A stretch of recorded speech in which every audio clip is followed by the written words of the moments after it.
Matt Nagin is a writer and comedian. He has been writing fiction and poetry for almost 30 years. His newest book, sure to be a bestseller, The Book of Outcasts, is his 5th book. And he's here to drop a little knowledge on us. It's my great pleasure to give a Real Talk welcome back to Matt Nagin.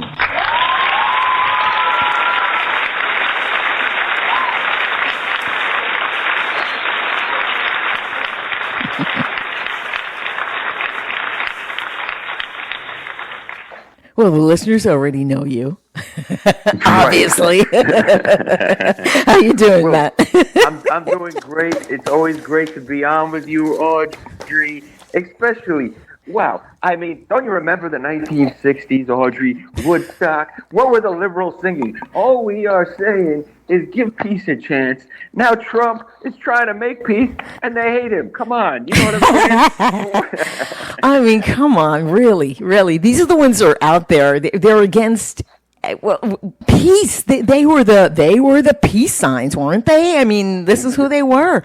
And now all of a sudden, everything is always horrible. Oh my gosh, he wants Zelensky to wear a suit. Yeah, show respect for everybody else. You know what I mean? I know he doesn't respect anybody but himself, but yeah, I mean, he shows up with a T-shirt, and then they have a designer.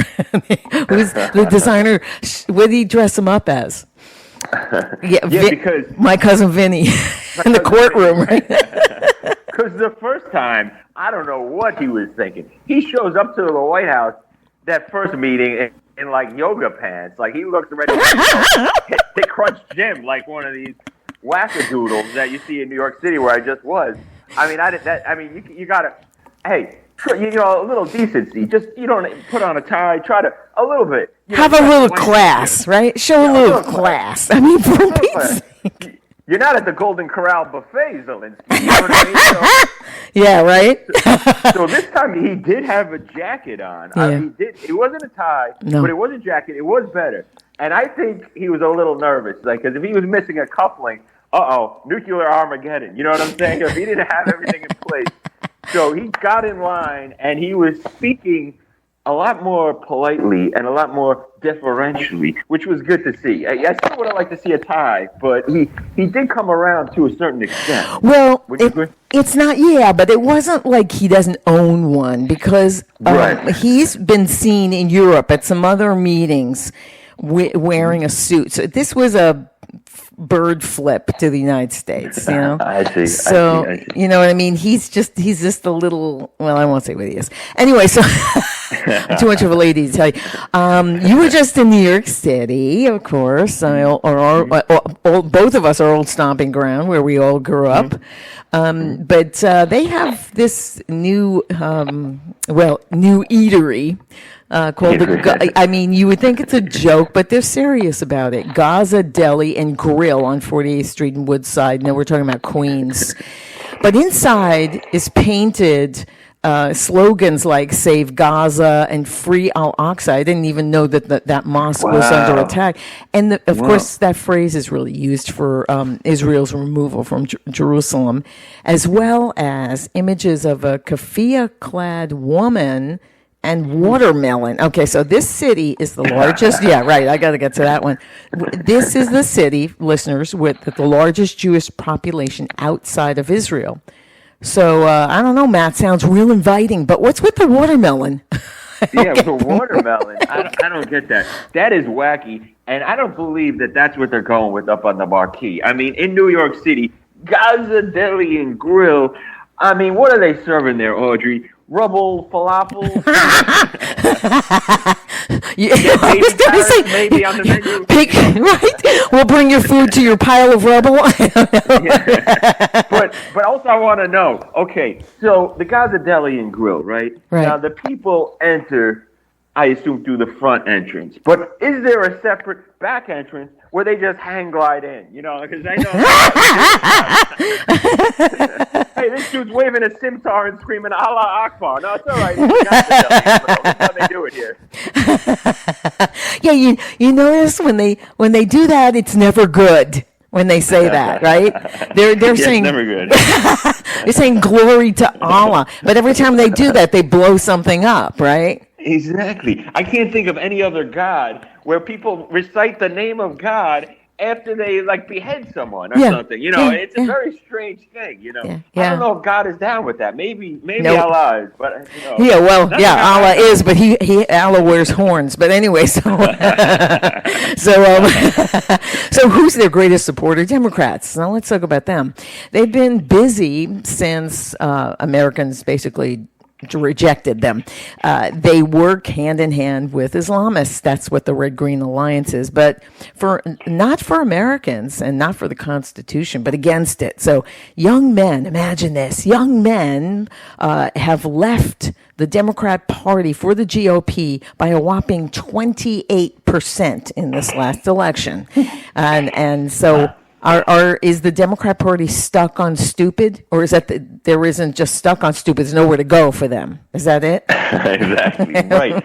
Yeah, this is a hooked on phonics generation.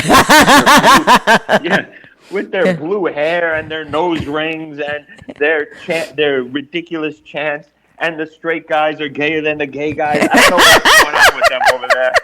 But they've lost their marbles, Audrey. They need professional help. They need psychiatric care. You know what I'm saying? Because they've gone off the reservation, some of these Democrats. And I don't know who they're appealing to, but their own little bubble. Okay? That's they're it. all, Yeah. you know, not in reality. Trump is making peace. That was a liberal talking point. They always wanted peace. That's Right. Woodstock. Yeah, You know, that's right, Vietnam. right. That's this generation, these baby boomers, and then they hate him. You know, he's made peace in 6 different areas in his administration, 6 different countries. That's pretty amazing. You know, and this could be the 7th if he brokers this deal with between Russia and Ukraine. So, I mean, I think that's pretty incredible. And But they don't want it. I mean, so it ends up that's not what they really wanted. I mean, all the pictures you've ever seen of the hippie generation is peace signs. You know, peace, make peace, not war. Well, that's exactly what he's trying to broker there. And so anything he does is evil. I mean, what kind of mental illness is that? Exactly. And Greta Thunberg, all she wants to do is save the earth. She should get down on her knees and wash Donald Trump's feet. You know what I'm saying? Worship, because he's trying to save the earth in another way from nuclear annihilation.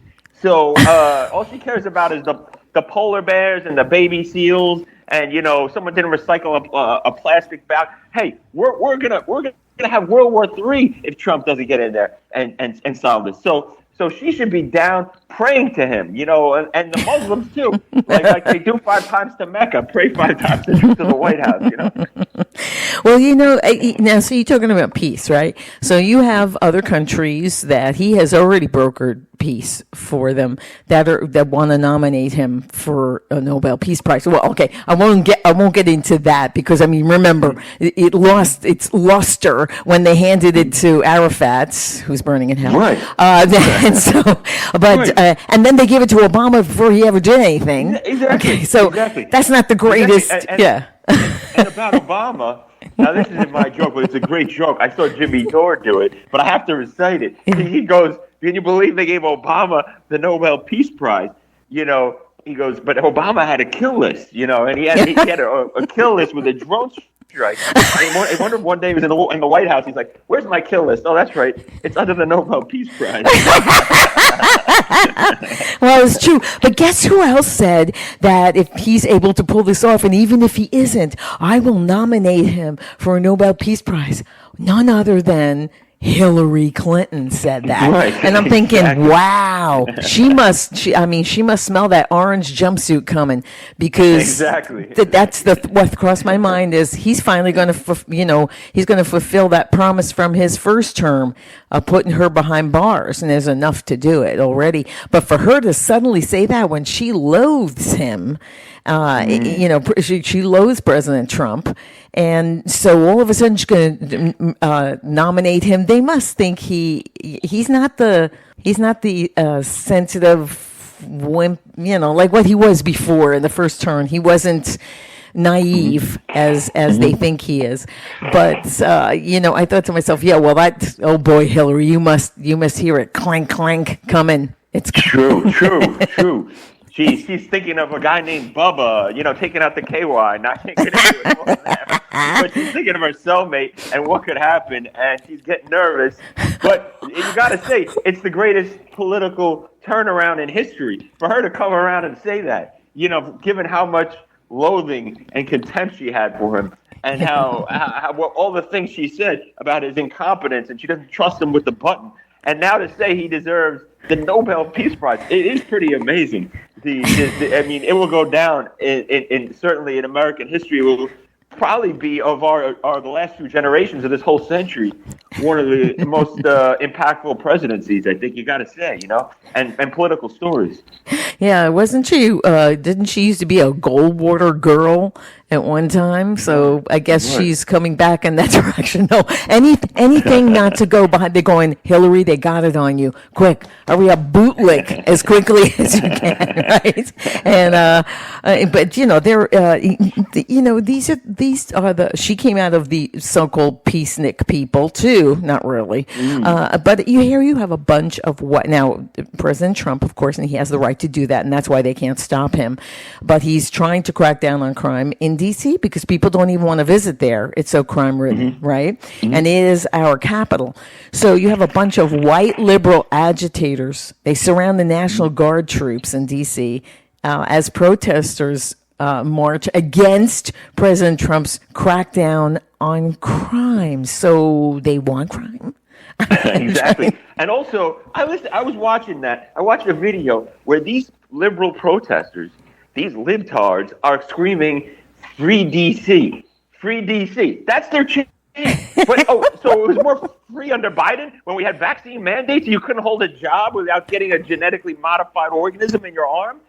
You know what I mean? Like, that was the free time when you had no free speech and they shut down like half the social media because you said anything that violated the dominant order. What are they talking about? DC is more free than it's ever been. Absolutely. Yeah. I mean, more free. And the thing is, the people that were there, and you could see they were all white liberals, they don't live there.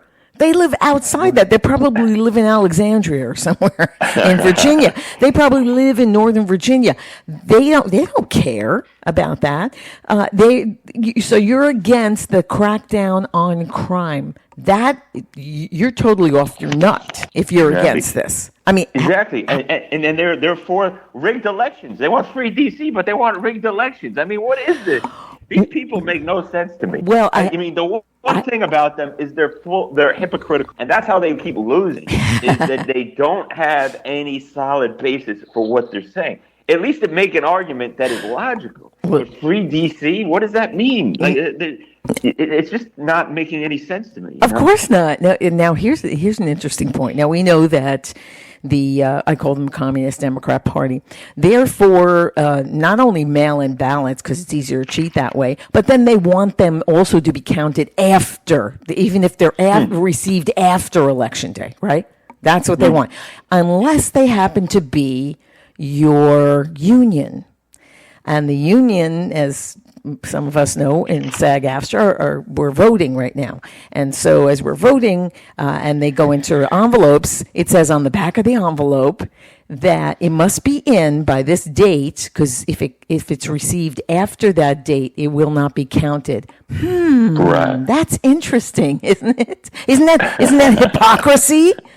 Yes, exactly. Yeah, your union vote counts for SAG, but your national vote doesn't. In every other country, there's rules. It's not just mail-in voting, and very very rarely you see something like that. Right. And then for it to be counted after, they've got, that's their game: hijinks and manipulation, and enslavement of the people and their minds. Honestly, because what they're trying to get is mass conformity. And not thinking outside of this Orwellian sphere of control, basically. And so, free DC, you're already free. You've been liberated by Donald Trump because you're out there screaming free DC. If you were in Iran, you wouldn't be able to scream that You'd be in jail right now. You have a bullet in your head. So you should be thanking him. Yeah. It's just a crazy thing. They're insane, please. And I'm being nice when I say that, by the way.